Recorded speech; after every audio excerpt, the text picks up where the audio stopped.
요즘 세상이 어수선하고 참 전 세계적으로 어려움 가운데 있습니다. 이때 저희들이 교회를 한번 다시 생각해보는 시간들을 몇 시간째 갖고자 합니다. 오늘은 4대 교회에 대한 말씀을 드리도록 하겠습니다. 가끔 드라마의 단골 소재로 많이 쓰이는 주인공의 사고 장면을 보게 됩니다. 가장 많은 경우에 교통사고를 당하고 또 추락사고를 당해서 의식을 잃고 주인공이 병원에 누워있게 되지요. 보통 이럴 때의 식물인간의 상태다, 코마 상태에 빠졌다, 그렇게 부르고 있습니다. 제가 목회를 하면서 신방을 가야 되는데 그 전에 지금은 병원 신방을 코로나 때문에 하지 않지만은 제일 힘들었던 그 병원 신방이 이 중환자실이었습니다. 기계 소리만 있고 모든 환자들이 의식이 없이 누워 있고 아주 조용합니다. 그래서 참 많은 환자들이 하나님 이렇게 누워 있지 않고 의식을 찾아서 빨리 깨어나서 가족들과 재회하면 좋겠습니다. 그러한 기도를 제가 모르는 사람일지라도 저절로 그렇게 기도가 나왔던 적이 있습니다. 그 가족들의 고통은 정말 말로 표현할 수 없을 안타까움 그 자체입니다. 식물인간은 대뇌에 심각한 손상을 입어서 모든 인지기능이 소실되어 환자가 의식이 없고 또 자극에 반응할 수 없는 상태, 즉 대뇌의 판단으로 행해지는 반응을 할 수가 없습니다. 하지만 이 뇌줄기가 손상을 받은 것이 아니기 때문에 잠을 자고 깨는 행위, 또 무의식적인 반사 반응, 호흡 등은 스스로 할 수 있습니다. 또한 식물인간은 뇌기능 장애로 호흡과 또 소화, 순환과 혈압은 정상이고 의식은 없지만은 대사 기능이 가능하기 때문에 음식물을 강제로 투여해서 생명을 또 연장시키기도 합니다. 수개월 혹은 수년 후에 이제 회복될 가능성이 있다라는 것이지요. 따라서 이 식물인간은 법적으로 장기 기증 대상에서 제외된다고 합니다. 오늘 본문에 이 4대 교회를 가리켜서 바로 식물인간, 살았다라는 이름은 가졌지만은 주님이 보실 때에 죽은 상태에 있다는 것입니다. 그러나 완전히 죽은 뇌사가 아니라 깨어날 수도 있는 희망이 있는 상태를 말합니다. 이 4대는 두아드리아 남동쪽으로 약 48km 지점에 위치해 있는 도시로서 지금의 터키인 루디아의 수도였습니다. 이 도시는 상업적으로 꽤 번창한 도시였습니다. 염직공업과 또 양털 염색, 또 금모래, 사금이 그쪽에서 나는 바람에 사치와 부의 도시의 그러한 또 무역의 요충지의 도시였습니다. 군사적인 면에서는 성벽이 남쪽 면을 제외하고는 모두가 암벽으로 되어 있기 때문에 난공불락의 요새를 이루고 있었습니다.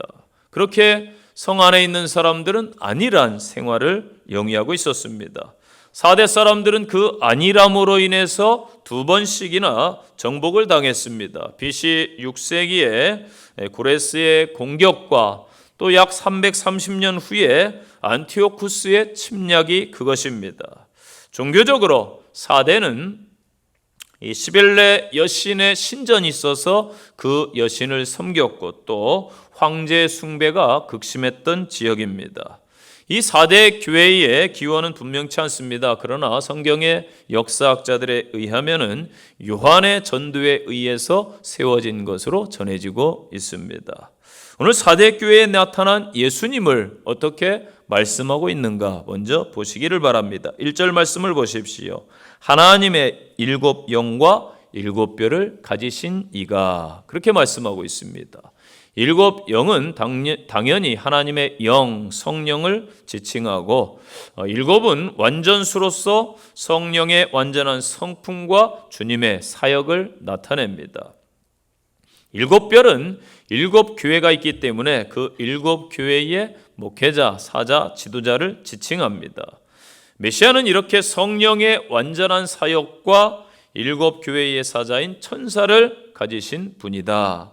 요한계시록 1장 20절에 보면은 7별은 7교회의 사자, 지도자로 묘사하고 있습니다. 교회의 지도자를 붙들어서 인도하시는 교회의 진정한 주인 되시는 예수님께서 7 영, 곧 거룩하고 완전하신 성령을 통해서 말씀하시는 것입니다. 교회의 운영은 단순히 인간적인 지도자에 의해서 운영되는 것이 아니고 맡겨진 것이 아닙니다. 주님 자신에 의해서 이 마지막 때에 성령으로 인도하실 것이다. 이 말씀입니다. 소아시아 7교회 중에 다른 어떤 교회보다 예수님의 간섭이 필요한 상태에 있음을 이 교회를 통해 보여주고 있습니다. 역사적으로 4대 지역은 AD 17년경에 심각하게 도시가 폐허가 되었습니다.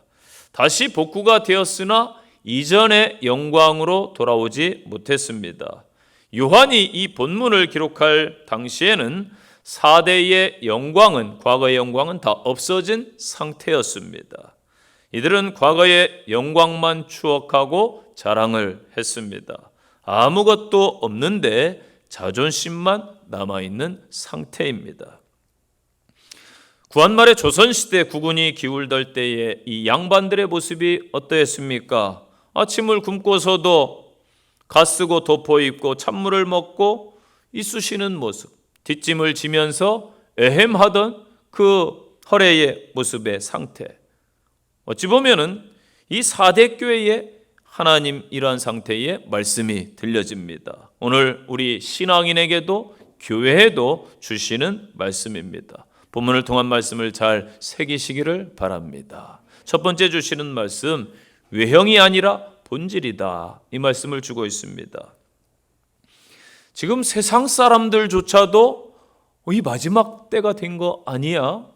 뉴스에서도 아마겟돈이라는 이야기가 나와서는 깜짝 놀랐습니다. 이 마지막 때까지 알곡 교회도 있고 이 땅에 가라지 교회도 공존합니다. 세상 사람들의 눈에는 모든 교회가 다 같아 보입니다. 심지어 이단 교회와 기존 교회를 일반인들은 구분조차 못합니다. 통일교나 신천지나 여호와 증인이나 하나님의 교회도 다 같은 교회로 보지요. 과연 다 같은 교회일까요? 내가 내 행위를 아노니 겉모습이 아니라 본질을 말씀합니다. 우리는 사람의 눈만 속이고 눈에 띄는 일 혹은 보이는 일, 칭찬받는 일을 하려 합니다. 그러나 하나님은 우리가 얼마나 많은 일을 했는가를 보시는 것이 아니라 어떠한 마음으로 했느냐. 하나님은 동기를 보십니다. 우리는 이 세대를 따라가는 죄악을 이 시간에 다 내려놓고 순수함과 진실함을 회복해야 될 줄로 믿습니다. 살았다 하는 이름은 가졌다. 그러나 죽었다라고 말씀합니다. 이 땅의 대부분의 사람들은 성공과 쾌락을 누리며 현실에 매여 살아가고 있습니다. 그러다 보니까 내세에 대한 준비가 전혀 없습니다. 성경은 이러한 자들을 살았으나 죽은 자다라고 말씀합니다. 바울 사도는 성도가 살았으나 죽은 자같이 살면 안 된다라고 말씀하고 있습니다. 고린도 후서 6장 9절 말씀입니다. 무명한 자 같으나 유명한 자요, 죽은 자 같으나 우리가 살아있고 징계를 받은 자 같으나 죽임을 당하지 아니한다. 아멘. 너희 교회가 사람들의 입에 오르내리는구나. 너희 교회가 제법 유명세를 떨치고 있구나. 성도 수가 많구나. 프로그램이 좋구나. 건물이 으리으리하고 멋지구나. 잘 알려진 교회라고 해서 주님 보시기에 좋은 교회일까요? 사람들의 판단과 주님의 판단은 엄연히 다릅니다. 주님이 정확하게 말씀하십니다. 내가 죽었다. 영적으로 죽었구나. 아주 무서운 말씀입니다. 4대 교회는 사람들에게 활동하는 교회, 좋은 교회, 살아있는 교회로 비춰졌어요. 그들의 명성, 그들의 능력이 알려져 있어서 누가 봐도 괜찮은 교회, 하나님의 일을 감당하는 것처럼 보였습니다. 하지만 하나님, 주님이 내리신 진단은 4대 교회가 죽은 교회로다였습니다. 4대 교회는 겉보기는 살아있어서 하나님의 일을 잘 수행하는 것처럼 보였지만은 그들의 실상 영적 정체성은 죽어 있었던 것입니다. 사람들은 오늘날 겉모습에 사로잡혀서 외모로 판단하지만은 성령을 주관하시고 교회의 천사들을 소유하고 계시는 주님은 외모로 사람을 취하지 아니하시고 그 내면과 그 행위를 꿰뚫어 보시는 줄로 믿으시기를 바랍니다. 로마서 2장 11절 기억하세요. 이는 하나님께서 외모로 사람을 취하지 아니하심이라. 골로새 3장 25절입니다. 불의를 행하는 자는 불의의 보응을 받으리니 주는 사람을 외모로 취하심이 없느니라. 예수님 당시의 바리새인들은요, 스스로 최고의 영적인 우리는 성도야 라고 자부하고 있었어요. 그런데 주님께서 그들을 가르쳐서 뭐라고 그랬습니까? 회칠한 무덤이라고 말씀하셨습니다. 그들은 예배에 빠지지 않았습니다. 열심히 기도했습니다. 심지어 11조 생활 잘하고 금식까지 했습니다. 경건한 복장을 입고 있었고 근엄한 표정과 몸짓을 지니고 있었고 거룩한 대화를 하고 있었습니다. 그러나 그들의 내면은 어두웠고 썩은 냄새가 났던 것이지요. 주님은 다 보고 계셨어요. 그렇기 때문에 성도들은 항상 타인이든 자신이든 외모로 판단하지 않도록 주의해야 되고 두렵고 경외하는 마음으로 주님을 따라 가시기를 바랍니다. 베드로전서 1장 17절입니다. 외모로 보시지 않고 각 사람의 행위대로 심판하시는 이를 너희가 아버지라 부른즉 너희가 나그네로 있을 때에 두려움으로 지내라. 아멘. 사대교회는 과거 영광만 추구하고 있으며 현재 신앙의 기쁨, 감격이 없고 그러다 보니 미래가 소망이 없고 비전이 없습니다. 우리 교회를 봅시다. 우리 스스로 역사와 전통이 있는 교회라고 그렇게 합니다. 맞습니다. 역사가 있습니다. 그런데 제가 설교를 준비하면서 도대체 어떤 전통이 있을까? 저는 딱히 갑자기 딱 떠오르는 게 없었어요. 죄송합니다. 목회자가 그러면 안 되는데 이건 뭐지? 도대체 어떤 전통이 있을까? 과거에 지교회가 세워졌고 성도 수가 이것보다는 더 많았다는 이야기를 많이 들었습니다. 역사와 전통에 걸맞는 현재 우리의 신앙인의 모습은 어떠한지 좀 돌아봐야 됩니다. 제가 서울에서 제일 말씀을 준비하면서 오래된 교회들을 한번 살펴봤어요. 충무로에 있는 교회, 아현동에 있는 교회, 우리 교회, 저 강북에 있는 제 친구가 목회하는 교회 등등 오래된 역사가 교회들을 살펴보니까 하나같이 내분을 겪었고 잘 성장하지 못한 공통점이 있었습니다. 목회자들이 자주 바뀌었던 공통점도 있었습니다. 여러분, 사람이든 교회든 누구나 다 과거가 있습니다. 그 과거를 발판으로 현재를 보고 현재에 충실해야 되고 앞으로 미래를 향해 나가야 될 줄로 믿습니다. 식물인간이 과연 여러분 살았다고 할 수 있는가요? 삼손 보세요. 삼손이 들릴라의 치마폭에 향락에 빠져서 힘을 잃어가고 있습니다. 편안한 상태에서 서서히 영적인 힘을 잃어가고 있습니다. 나중에는 머리카락이 밀리고 하나님의 신, 하나님의 능력이 떠나갔습니다. 그러다 보니 사람들에게 조롱거리가 되었어요. 사사가. 주식을 많이 가지고 있는데 상장이 폐지되었다면 그 많은 주식은 휴지 쪼가리, 종이 쪼가리에 불과한 거지요. 현재 이 땅의 교회들이 우리의 신앙이 이러한 상태는 아닌지 한번 돌아봐야 됩니다. 사대교회는요, 7교회 중에 이단의 특별한 위협이나 또 외부의 핍박이 가장 적은 교회임에도 불구하고 이교적 문화 주변 환경에 쉽게 타협함으로 생명력을 잃어버렸어요. 에베소 교회나 두아디라 교회에는 핍박이 심했습니다. 그러나 사대는 외적 핍박이 없었어요. 좋은 환경에서 신앙이 무너진 케이스입니다. 여러분, 교회는 평안해야 되지 편안하면 안 되는 거예요. 영적으로 무너질 수가 있습니다. 여러분 혹여 여러분의 삶에 현재 고난과 문제와 아픔과 환란이 있다면은 감사하시기를 바랍니다. 그것이 때론 우리를 영적으로 깨워주는 거예요. 우리를 일으켜 줄 줄로 믿으시기를 바랍니다. 저와 여러분의 신앙을 한번 돌아보세요.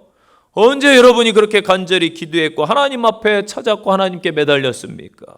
사업에 막 어려움이 닥쳐서 어쩔 줄 모를 때에, 부부관계가 무너졌을 때에, 가정에 어려움이 있을 때에, 자녀가 찡그럽게 속삭일 때, 인간관계에 아픔이 있을 때, 그때가 아닌가요? 저도 마찬가지입니다. 존 버년의 철로역정을 봅시다. 천국 가는 길에 늘 유혹과 고난이 있고 마귀의 방해가 있었습니다. 천국 가는 길이 쉽습니까? 이제 우리는 외적인 것들을 다 내려놓으시고 본질을 붙잡기를 바랍니다. 본질은 바로 예수 그리스도이십니다. 두 번째 주시는 말씀, 이 사대 교회가 받는 책망에서 벗어날 수 있는 해결책을 주고 있어요. 본절에서 제시하는 해결책입니다. 첫째는 너는 일깨워, 이 말씀이에요. 여기서 그레고른이라는 단어가 쓰였는데 일깨워, 너는 정신을 차려라, 깨어 있으라, 명령입니다. 현재 명령법은 삶의 습관처럼 지속적인 행위를 나타내는 것으로서 4대 교회가 계속 깨어 있어야 될 것을 시사하고 있습니다. 또한 이 말은 4대 지역의 역사를 일컫는 말입니다. 이미 말씀드린 대로 4대 지역은 난공불락의 요새입니다. 삼면이 높은 절벽으로 구성되어 있기 때문에 남쪽 면만 군사를 동원해서 지키면 돼요. 천연의 요새. 그러다 보니까 다른 면에서 보초를 서는, 절벽 위에서 보초를 서는 군사들이 보초병이 졸다가 그만 투구를 떼굴떼굴 굴러 떨어졌어요. 고레스 대왕이 어디 취약점이 없나 정찰을 왔다가 병사가 투구가 떨어지니까 쪼르르 내려와가지고 투구를 주워가지고 올라가는 거예요. 아, 저기다. 저곳이구나. 사대가 졸고 있는 병사들 때문에 방어선이 무너져 함락되었습니다. 역사적으로 BC 549년 페르시아의 고레스 대왕의 침략, BC 218년 안티오코스 대제의 침략 때 이곳을 통해 무너진 것입니다. 현재 우리 신앙도 안심이다, 편안하다 하면서 너무 안일한 신앙은 아닌지 한번 돌아봐야 됩니다. 데살로니가전서 5장 6절 말씀입니다. 다른 이들과 같이 자지 말라. 베드로와 제자들이 잠을 자다 시험에 빠졌어요. 주님의 제자의 사명을 감당치 못하고 다 우리는 고기 잡으러 다시 가노라 갈릴리로 도망쳐 버렸습니다. 일시적으로 깨어있으라는 말이 아니라 계속적으로 경성하라는 말씀입니다. 슬기로운 다섯 처녀처럼 준비하고 있어야 됩니다. 깨어 있어야 마지막 때 신랑을 맞이할 수 있어요. 주님은 그날이 도둑같이 오리라고 오늘 본문에서도 말씀을 주십니다. 항상 깨어 있어 주님과 교제해야 주님의 재림을 감지할 수가 있는 거예요. 재림 나팔 소리를 들을 수가 있습니다. 영육간 깨어 있어서 주님을 맞는 귀한 성도들이 되시기를 간절히 축복합니다. 다음에 두 번째 해결책, 그 남은 바 죽게 된 것을 굳게 하라. 이 탈로이파, 그 남은 바, 사대교회에 남아있는 사람이 있다라는 거예요. 그런데 여기에서 말하는 원어적인 뜻은 남아있는 신앙의 불씨를 가리킵니다. 여러분, 불씨가 중요합니다. 이 불씨를 잘 간직해야 겨울에 또 불도 피울 수 있고 따뜻하게 보낼 수 있지요. 불씨만 있으면은 살릴 수가 있어요. 그런데 여기서 말하는 불씨는 꺼져가고 있다. 지금 불씨 너희들이 보존하지 못하고 있다라는 거예요. 남아있는 불씨조차 꺼져가고 있다라면은 아주 위급한 상황인 것입니다. 야곱의 장자 루벤은 12조상의 첫 번째 복인데 그 자리를 아버지에게 잘못해서 유다에게 빼앗겼습니다. 구원의 족보에서 루벤이 빠지고 유다 혈통으로 예수 그리스도가 탄생했습니다. 사울 왕은 이스라엘의 초대 왕이지만은 영적 지도자 사무엘의 말을 우습게 여기고 교만을 부리다가 당대의 비참한 몰락을 맞이했습니다. 그 자리를 다윗에게 빼앗겼지요. 궁중 대신 샘나는 엘리야김에게 그 자리를 빼앗겼고, 요압과 아비야달은 제사장직에 충성치 않다가 그 직분을 분하냐와 사독에게 빼앗겼습니다. 가룟 유다는 12사도의 선택을 받았지만은 주님을 배신하고 마띠아에게 그 자리를 빼앗겼습니다. 유대인들은 선민과 혈통을 자랑했지만은 택한 백성의 자리를 이방인들에게 넘겨주었지요. 하나님은요, 귀한 것을 지키지 못하고 귀하게 여기지 않으면은 빼앗아 버리세요. 이것이 성경의 역사입니다.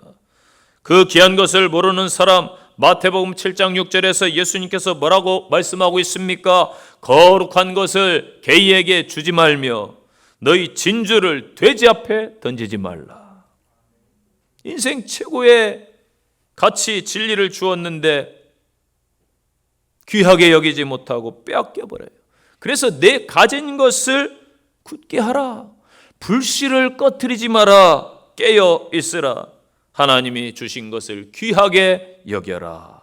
이 말씀을 새기시기를 바랍니다. 세 번째 결책, 2절 말씀에요. 행위의 온전함을 회복하라. 2절, 내 행위의 온전한 것을 찾지 못하였노니. 다른 말로 온전치 못하다. 하나님 앞에 진심으로 서는 모습, 겸손과 주님을 찾는 그 갈급함을 온전한 행위로 주님은 보십니다. 예레미야 48장 10절 말씀 기억하세요. 여호와의 일을 게을리하는 자는 저주를 받을 것이요 자기 칼을 금하여 피를 흘리지 아니하는 자도 저주를 받을 것이로다. 아멘. 일부 예배 때도 좀 안 좋은 저주 얘기가 나오면 아멘이 적더라고요. 여러분, 하나님의 말씀입니다. 아멘. 저는요, 이 말씀을 늘 가슴에 담고 있어요. 왜? 목회자니까. 여러분도 이 마지막 때 만인 제사장입니다. 믿습니까? 다 목회자예요. 한 영혼을 위해 기도하고 계시잖아요. 그래서 여호와 일을 게을리하는 자는 저주를 받고, 자기 칼을 금하여 피를 흘리지 아니하는 자도 저주받는다. 삶에서 열심히 안 사는 자, 전쟁터가 아니니까 우리는 삶이 또 전쟁터가 되기도 하지요. 저주받아. 성경적으로 보니까 엘리의 두 아들 홈니와 비느하스는 하나님의 성전의 일을 성의 없이 하다가 죽임을 당했어요. 초대교회 아나니와 삽비라는 하나님 앞에 귀한 헌신을 하고도 죽임을 당했어요. 우리의 예배를 한번 돌아보세요. 우리의 헌금을 돌아보세요. 우리의 기도를 돌아보세요. 우리의 헌신을 돌아보세요. 과연 영과 진리로 드려지는 예배와 헌신입니까? 온전함은 완전함이 아닙니다. 인간은 아무리 노력해도 퍼펙트할 수가 없어요. 어찌 보면은 최선을 다하는 모습이에요. 온전한의 뜻은, 그래서 원뜻은 충만케 하다. 교회가 예수 그리스도의 장성한 분량에 충만히 이르러, 우리 성도들이 예수 그리스도의 장성한 분량에 충만히 이르러 주님을 닮아가야 될 줄로 믿습니다. 왜 충만함에 이르지 못했을까요? 이 사대 교회는 하나님을 의식하지 못했기 때문입니다. 다른 말로 예배는 드리는데 하나님께서 거하시지 아니하시고 받지 아니하시는 예배, 임재가 없는 예배였던 것입니다. 희귀병 중에 갱글리 뉴로파티 병이 있어요. 실제 미국 오하이오 주에 비버리 스미스라는 어린 소녀가 있습니다. 머리를 다쳐서 피가 흘려도, 뜨거운 물에 손을 집어넣어도, 화상을 입어도 울지를 않습니다. 잘 참아서가 아니라 아픔을 느끼지 못하는 병을 가지고 있기 때문이지요. 신경조직이 잘못되어 전혀 아픔을 느끼지 못하는 병입니다. 우리가 쉽게 알 수 있는 성경에 많이 나오는 한센시병, 나병, 흔히 문둥병이라고 하죠. 저는 중학교 때 충청도에서 전라도 지역으로 아버님 목회지 때문에 전학을 갔어요. 근데 저희 때만 해도 벤또 도시락을 싸가지고 다녔습니다. 교복을 입었고 싸가지고 다니는데 막 소세지에 계란 싸우면은 참 귀한 반찬이었어요. 다 김치 싸우고 그럴 때거든요, 시골에서. 근데 막 어느 친구들 보면은 매일 막 계란을 싸우는 거예요. 계란 후라이로 막 밑에도 깔려 있고 위에도 도시락에 깔려 있고 반찬도 막 그렇고, 야 이건 뭐야? 그 열심히 가서 저는 뭐 먹었습니다. 그런데 아이들이 말려요. 가서 먹으면 안 돼. 왜 안 돼? 맛있는 반찬인데. 그랬더니 친구들이 그런 이야기를 하더라고요. 저쪽 지역은 위험한 지역이야. 그 지역의 한 구역에 그 격리촌이 있었습니다. 그 부모님들은 그 어려운 병을 뭐 감내하고 그렇게 살아가는 분들이었습니다. 국가적 지원으로 인해서 그들이 양돈이나 뭐 양계나 이러한 사업을 했기 때문에 뭐 경제적으로는 풍요로움이 있었죠. 저는 스스럼 없이 놀러 다녔어요. 그 동네에도 놀러 가고 친구도 만들고 뭐 왜 그랬는지 모르겠지만은 전혀 뭐 그런 것이 없었습니다. 그럼 저는 실제 그 모습을 보여주기 싫어하시는데 부모님들은 나중에 뭐 거리낌이 없으니까 보게 되지요. 손발이 뭉그러져 있고 불을 아궁이에 떼셔도 아픔을 뜨거움을 느끼지 못하는 그 아픔. 그 시대만 해도 국가에서 뭐 섬이나 특별 지역을 지정해서 그 사람들을 함부로 돌아다니지 못하게 하는 그러한 시대였습니다. 지금 젊은 시대는 도저히 상상이 안 되는 그 인권유린 아니야? 이러시겠지만은 그 시대에 그러한 아픔을 겪으면서 현재 자유민주주의를 저희가 갖게 된 것이지요. 그 아픔을 그들은 느끼지 못했습니다. 저는 가끔 생각합니다. 고통을 느껴야 정상인데 팔다리가 부러졌는데 몰라요. 피가 철철 흐르는데 전혀 고통을 못 느껴요. 얼마나 여러분 끔찍할까요?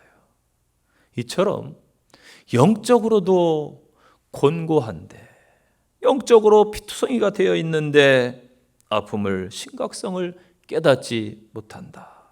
못 느끼면은 영이 죽는 거예요.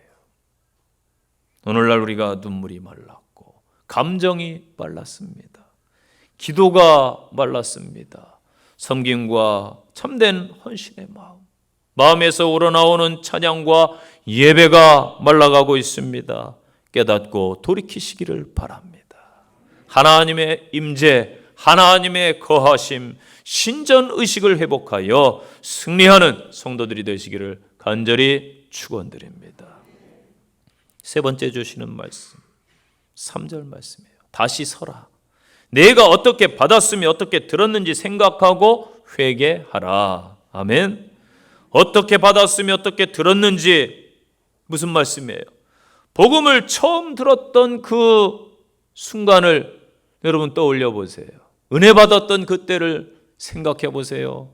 지금보다 환경이 어려웠던 그 마룻바닥에서 찬양 드리고 악기가 어디 있어요? 벽에서 찬바람 들어오는데 저도 50년 중반 넘게 신앙생활을 했기 때문에 옛날 교회 다 알아요. 마룻바닥에서 톱밥난로 떼고 갈탄난로 떼고 바람 슝슝 들어오는데 부흥회 때 막 북치고 집사님들 악기도 없었어요. 손뼉이 박수가 박자고 뭐 음치면 어때요? 하나님께 찬양만 하면 감사하고 그런 뜨거웠던 때가 있었습니다. 그런데 여름에 편안하게 에어컨 고장나면 막 난리나고 대문하는 교회, 조금만 더워도 못 참고 막 왜 이렇게 온도 안 낮추는 거야 에어컨, 집사님은 뭐 하는 거야 뭐 이러면서 너무 편안하게 예배 드리는데도 코로나가 딱 오니까 우리 신앙이 드러나잖아요. 그래서 저희 교회는요, 저는 정말 자랑스러워요. 선방하는 교회 중에 하나예요. 지금 형편없습니다. 지금 신앙들이. 처음 복음, 그 뜨거웠던 그 믿음 여러분 생각해 보세요. 기억하시기 바랍니다. 잔불이 있으면 아직 꺼지지 않은 거예요. 역사와 전통이 있는 교회는 여러분 절대 무너지지 않습니다. 저는 확신해요. 왜? 좋은 소수의 사람들이 아직도 건재하고 있으니까. 소수의 영적 사람을 따라가는 공동체가 되시기를 바랍니다. 바로 이 아침에 말씀을 듣는 여러분들이 남아있는 구루터기가 되시기를 바랍니다. 그 다음에 생각해라. 문에몬 위에. 자, 염두에 두다, 항상 상태를 돌아보다, 이란 뜻을 가지고 있습니다. 흔히 우리가 듣는 말이 있죠. 생각 좀 하고 살아라. 사람은 사유의 존재입니다. 늘 생각을 해요. 자신을 돌아봄을 필요로 하는 존재입니다. 신앙도 마찬가지죠. 늘 자신을 봐야 되는데 어디에 근거를 둘 것인가? 첫째, 하나님의 말씀의 근거로 자신을 봐야 됩니다. 그래서 오늘 말씀의 달을 좀 비춰보시고, 주님이 또한 근거가 돼요. 두 번째는 주님 통해 자신을 돌아보면서 신앙인답게 살아가야 될 줄로 믿습니다. 그럴 때 마귀가 틈타지 못하는 것입니다. 그 다음에 지켜가라. 테레이라는 단어예요. 보존하다, 지속적으로 보존하고 지켜가라. 이미 받은 복음을 잘 보존해야 되죠. 여러분, 역사와 좋은 전통이 있으면 잘 보존해야 되는 거예요. 믿습니까? 나라에서도 국보로 지정해서 유물들을 보존하고 있잖아요. 구원을 받았으나 지금 현재 기쁨과 감격, 성김과 헌신의 자세를 잘 내가 보존하고 지켜가고 있는가? 이것을 생각해 보십시오. 제가 화요일에 기차 여행을 했습니다. 그때 카카오가 좀 문제가 생겼었죠. 그래가지고 코레일 톡으로 표를 끊을 수가 없어서 신나게 자전거 타고 영등포역을 달려갔습니다. 그래서 다행히 좌석이 있더라고요. 열차를 저희 어머님 생신이어서 논산에 갔다 오면서 열차를 타고 오는데 사람들이 같은 기차 안에 있는데 다르더라고요. 어떤 사람은 서 있고 어떤 사람은 앉아 있습니다. 올 때 보니까 누구는 편안한 좌석, 이걸 좌석이라고 그러고 누구는 입석을 타고 갑니다. 입석을 가진 사람도 빈자리에 앉을 수 있습니다. 그런데 불안하죠? 이 좌석의 주인이 언제 올까? 주인 오면 바로 일어나야 됩니다. 편안하지가 않아요. 여러분, 신앙생활 하시면서 이왕이면은 좌석 신자가 되시기를 바랍니다. 입석 신자가 되어가지고 교회 다니면서도 의무로 다니고 기쁨과 평안함이 없이 때구이식 예배, 봉사, 허겁지겁 와가지고 다행히 오늘도 예배 드렸다. 나는 드렸는지 몰라도요, 우리 주님은 죄송하지만 안 받으셨을 수도 있잖아요. 그래서 우리의 신앙을 잘 보존하고 지켜가는 지혜로운 성도가 되시기를 바랍니다. 그 다음에 회개하라. 지금 모든 교회들에게 공통적으로 주시는 말씀이에요. 본문에서 소아시아 교회들에게 주시는 말씀, 회개해라. 너는 회개하라. 이전까지 지냈던 상황에서 돌이켜서 주님의 방식대로 다시 살아가라. 이 사대라는 이름은 사레드신, 남아있는 자, 산스크리트어로 새롭게 되다, 신앙적인 의미로는 회개하라, 거듭나라. 313년 콘스탄틴 대제에 의해서 이 기독교가 핍박이 끝나고 로마의 국교가 되지요. 그리고 시간이 흘러 1517년 10월 31일 무슨 날인지 아시죠? 루터에 의해서 종교개혁이 일어납니다. 1200년간 교회는 하나님의 말씀이 사라지고 전통과 형식을 고수했어요. 의식적인 종교로 변질돼 버렸습니다. 제 친구가 고등학교 때 자기는 카톨릭대를 가겠다고 그래가지고 이 친구 따라서 성당에 몇 번 가서 예배를 드린 적이 있습니다. 엄청 경건합니다. 거룩한 의식들이 있습니다. 그런데 뭔가 2% 부족한 느낌을 받았습니다. 하나님의 말씀이 사라지니 형식만 있고 능력이 없습니다. 그래서 루터가 종교개혁을 부르짖었습니다. 현 시대도 별반 다르지 않습니다. 하나님의 말씀으로 다시 돌아가야 됩니다. 이것이 회개입니다. 우리도 하나님 앞에 우리의 신앙을 점검하시면서 다시 서야 됩니다. 세상에 기울었던 내 마음, 내 모습을 하나님께로 돌이키는 성도들이 되시기를 간절히 축원드립니다.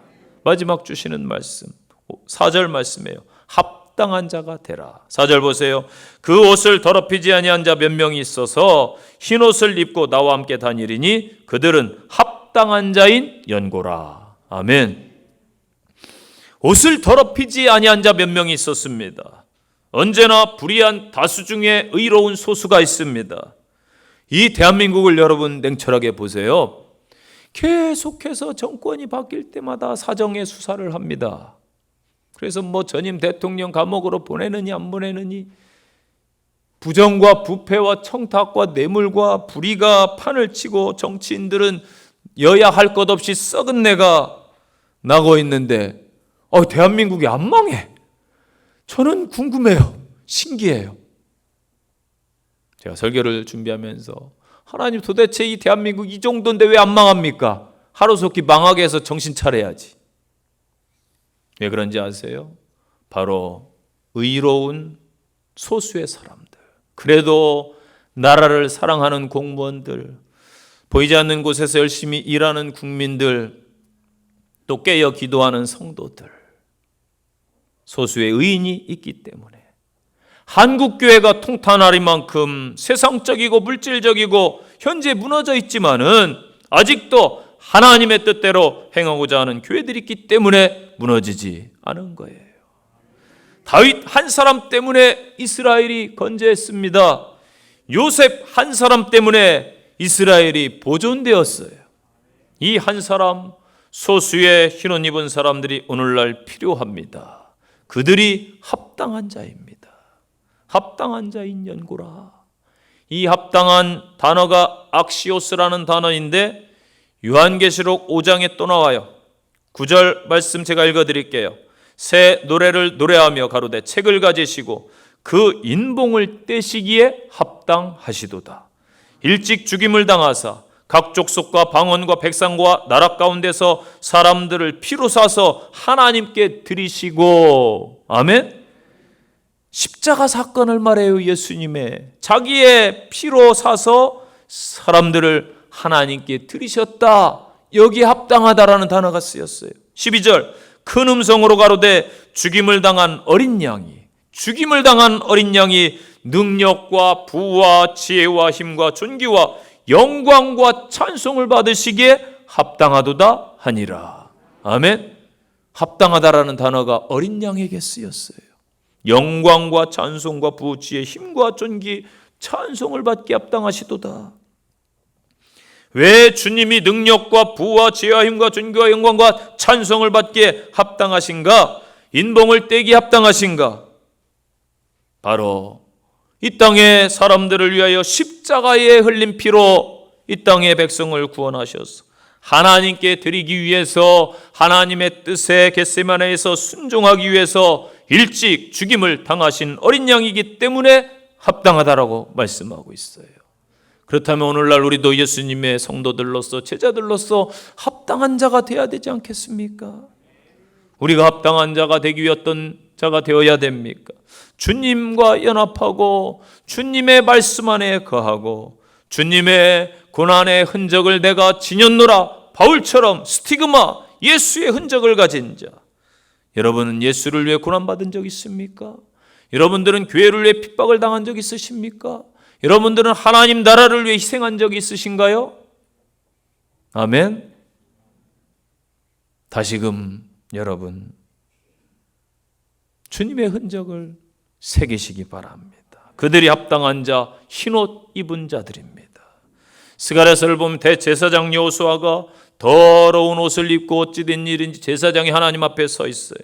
이때 하나님께서 말씀하시는 거예요. 스가랴 3장 4, 5절입니다. 여호와께서 자기 앞에 서신 자들에게 명령하여 이르시되 그 더러운 옷을 벗기라 하시고, 또 여호수아에게 이르시되 내가 내 죄악을 제거해 버렸으니 내게 아름다운 옷을 입히리라 하시기로, 내가 말하되 정결한 간을 그 머리에 씌우소서 하며 곧 정결한 간을 그 머리에 씌우며 옷을 입히고 여호와의 천사 곁에 섰더라. 아멘. 예수님께서 혼인잔치의 비유를 통해서 예수 그리스도의 의의 예복에 대해 말씀하셨습니다. 잘 아시는 마태복음 22장 12절에요. 이르되 친구여 어찌하여 예복을 입지 아니하고 여기 들어왔느냐 하니 그가 아무 말도 못하거늘 임금이 사환하게 말하되 그 손발을 묶어 바깥 어두운 데 내던지라. 거기서 슬피 울며 이를 갈게 되리라 하니라. 아멘. 여러분, 우리는 합당한 자로 예복을 준비해야 내쳐지지 않아요. 사대교회가 그 옷을 더럽혔다는 것은 예수 그리스도의 보혈의 공로를 더럽혔다. 복음을 놓치고 인본주의의 의가, 세상의 의가 교회에 들어왔다라는 거예요. 우리는 세상의 인본주의를 혹 동경하고 있지는 않습니까? 아, 친구가 뭔가 대박이 났다더라 부러워하진 않았습니까? 기복주의, 세상적인 것들을 다 배제하시고 주님이 기뻐하시는 의인, 흰옷 입은 하나님 나라에 합당한 거룩한 무리들이 되시기를 간절히 축복합니다. 결론의 말씀이에요. 결론이 5절 보세요. 이기는 자와 이와 같이 흰옷을 입을 것이요 내가 그 이름을 생명책에서 결코 지우지 아니하고 그 이름을 내 아버지 앞과 천사들 앞에서 시인하리라. 아멘. 우리는 소수의 이기는 자가 되어야 합니다. 그리하여 흰옷을 입으십시오. 예수의 피로 정결케 깨끗게 되어서 순결함, 순수함을 지니시고 예수 그리스도와 더불어 생활하시기를 바랍니다. 생명책은요, 성경에서 많이 언급되는 내용이에요. 생명책에 기록되었다라는 것은 구약의 의미로는 시민권을 소유한 이스라엘의 선민 공동체가 되었다. 신약의 의미로는 의로운 자, 불의한 자를 구별하는데 예수의 피로 의로워진 자들은 영생을 얻었다. 곧 천국 백성, 하나님 나라의 소속인 줄로 믿습니다. 사대는 로마가 통치하던 주 17년에 엄청난 지진으로 도시가 무너졌다고 제가 이미 말씀드렸습니다. 이때 완전히 폐허가 되었어요.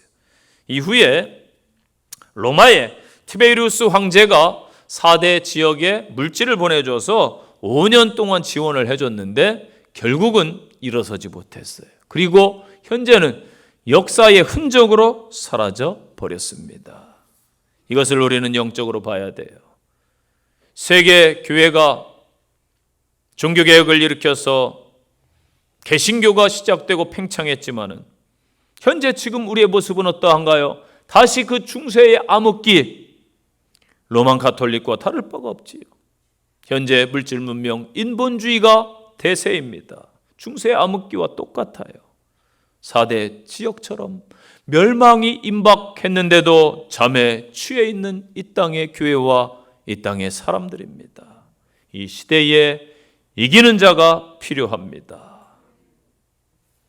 인본주의, 물질주의 시대에 성령에 사로잡혀서 십자가의 복음을 외치는 무리들, 신본주의를 부르짖는 무리들, 하나님의 말씀을 경외하며 두려워하는 무리들이 필요합니다.